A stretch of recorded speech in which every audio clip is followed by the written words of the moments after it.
Morning. Good morning.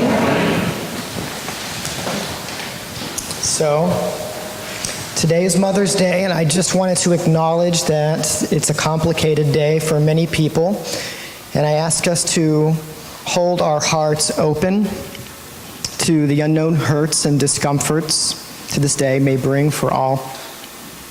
You might not know that Mother's Day was originally created by a Unitarian. Sort of. 1872, Julia Ward Howe began advocating the creation of a Mother's Day of Peace to be held on June 2nd of each year. So the following year, 18 cities held gatherings. Bostonians celebrated for a few more years, actually for a decade, and it was celebrated to the turn of the century. And then it kind of passed out. So in the beginning, Mother's Day was actually to bring the boys home from war. And so its original creation, there was a seed, I'd say, of anguish in this celebration. In 1907, Anna Jarvis, who was a Methodist, began a campaign to establish a permanent Mother's Day. The YMCA took up the cause, and Woodrow Wilson signed the resolution establishing it for the United States. Even Anna Jarvis, however, was troubled by the commercialization of the holiday. She said, now this is 100 years ago, right? She said, I want this to be a day of sentiment, not of profit. So with this in mind, I want to share a story, and everyone can just enjoy. And in fact, the choir, I have the actual book for you to turn the pages. I always feel sad. So if someone would like to turn the pages for each other, you may figure that out. This is called a story. It's called Mother Earth. And it's based on the sentiment of the original acts of creation that we can all share, the creation of Earth and all of its creatures. Earth Mother awoke with the dawn. She fanned sacred smoke in each of the 4 directions.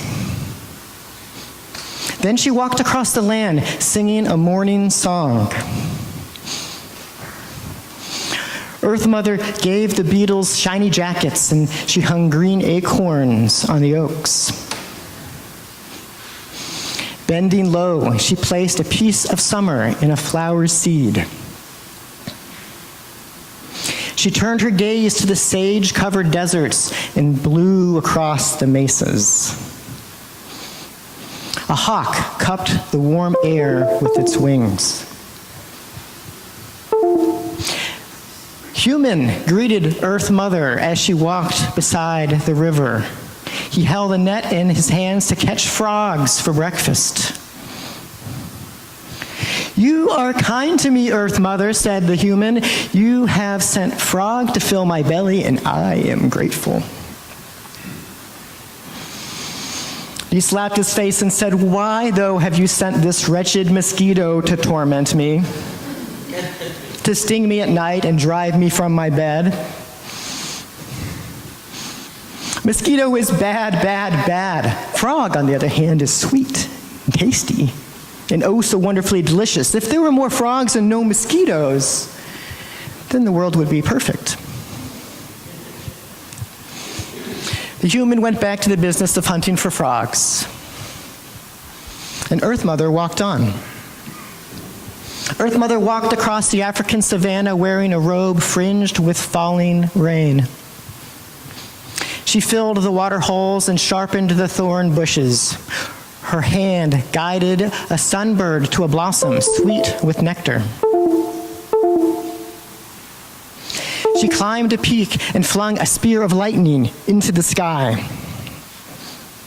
The mountains felt the sting and the fury of her storm. In the north, Earth Mother powered the trees with snow. Tiny crystals gleamed in the air like diamond dust.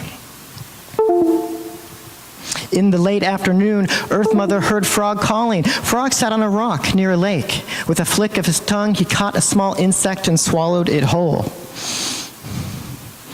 Thank you, Earth Mother, said Frog. Mosquito and her sisters fill my belly and give me life. But why have you sent the human to catch and eat me? Humans are bad, bad, bad. Sweet, delicious mosquitoes, on the other hand, makes me happy. If there were more mosquitoes and no humans, then this world might be perfect.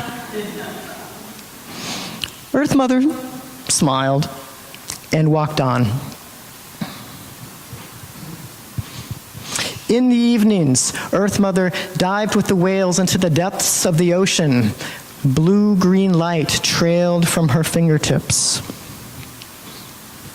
A silver moon rose on the horizon.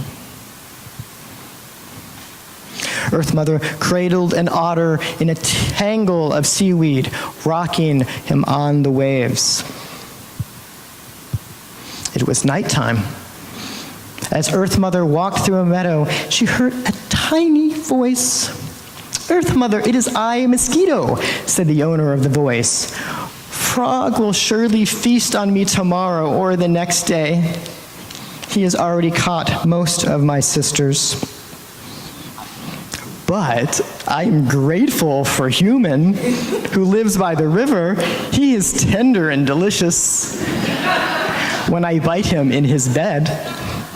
What's needed is more men and none of those useless frogs. Then this world would be perfect." Earth Mother sighed. Once more she walked on. Earth Mother climbed the hill to her cloud teepee and spangled a tree with fireflies. She spread spiderweb lace on the grass. Earth Mother said goodnight to the beetles, to the hawks, to the people, to the sunbirds, to the frogs, the whales, to the otters, to the mosquitoes and the fireflies, and to her children everywhere. And then she went to sleep, and the world, in its own way, was perfect.